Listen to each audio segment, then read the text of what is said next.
Hey Anthony, just getting this analysis out to you. So you've told me that you're hitting excessive pushes and balls that are starting basically too far right and overdraws. So that's going to tell me that your path is too far out to the right for a push, obviously with no curve. The face and path have to be going out to the right, and the overdraw, the path is still going out to the right, and you've basically got a high rate of closure with the club face, so this ball location can move around. This club face can start closing too quickly, and obviously that correlates with exactly what we're going to see. So I've got a couple of measurements here. It's kind of boxed Grant's head in, this Grant weight on the left and your head in. Measurement of where your ball location is, which is pretty good. Nicely just off the left ear. Grant's is slightly back of that. But his COGs are a touch more forward, possibly slightly different clubs. So I like yours are absolutely fine. You can see here I've just drawn a line from the left shoulder going down on both of you, and then a line here from the left shoulder going vertically down as well. So you'll see why this is important. So taking Grant to the top of the swing, I want you to start seeing how this left shoulder is going to go both down and inward. Okay. At the same time, the right hip, the right knee, the right hip, and the spine are going to keep extending. So you'll see as I take this to the top, start going up, you can really start to see how that head stayed stable, and the left shoulder's gone the same amount down and the same amount in at the same rate. So it hasn't kind of leveled out or anything. Okay, what you're going to see with yours, as I start moving, taking into the backswing, a little bit of camera wobble, and start to see your head goes down and turning to the right. Okay, so this is where you're going to start to see a little bit how it is in a different colour. Okay, your right hip isn't extending. You start to see how you have this torso tilt away from the target as opposed to these clean lines. So that's telling me you haven't got enough extension. So what you need to keep feeling is like you're extending your right hip all the way through the backswing. So I'm going to quickly draw something here for you, something a little different.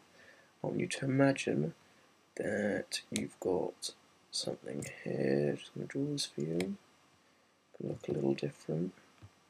I want you to imagine that this is a high jump bar, okay? And what you have to do during this backswing, you have to feel like your right hip is going up and your torso is going to keep back flipping over the high jump bar all the way through the backswing. Okay, so that's going to keep giving you this extension piece so that your hips will look more like this or slanted instead of a little bit too level. Okay, knee works nice. You just need to keep extending the hip and feeling like you're not turning so much, but you're going to keep extending incrementally longer during the entire course of the backswing to keep your head stable and make that left shoulder measurement correct. So just going to pull up a player that does this nicely. Give me one sec. So here's Brad Faxon working on it. I'm just going to run this through. Okay, you're going to see how he does this extension piece and really exaggerates this. Okay, the camera angle's obviously to the side, but I really want you to see how he's doing this and really feeling loads of this extension piece. Okay, more and more and more, all the way through, longer during the course of the backswing. This is what you're doing. You tilt and extend for the first half, and then you stop doing the tilting and extending. You just go turn, turn, turn. That's where head goes down and forwards. So this is as Brad does it with the golf ball. Okay, so just running this through.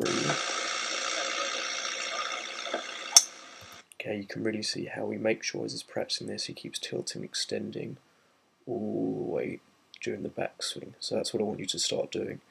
That's going to keep your left shoulder measurement more stable, and again stop you shifting this plane to the right so much. First piece, that's what you need to do. Second piece, which is going to be huge for you, is, and I'm just going to take Grant to the top. So from your left shoulder being stable, you need to then make sure that you start pulling your left arm down 100 times faster. Okay, so you can start to see how where your shoulders are pointing. So your left shoulder doesn't stay down long enough.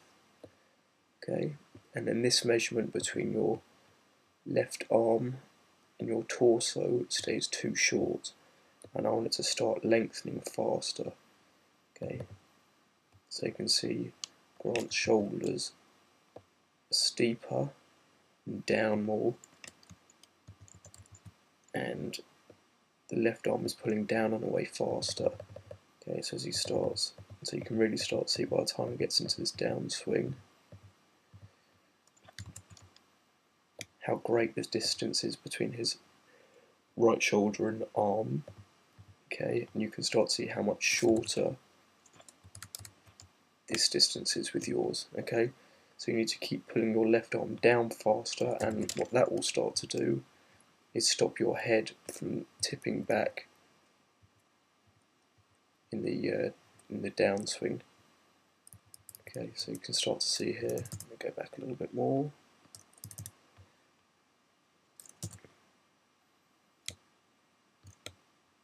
So you start to see your head's going to start tipping backward, and you start getting a high rate of closure. Okay, instead what's going to happen is we're going to get you to pull your left arm down faster.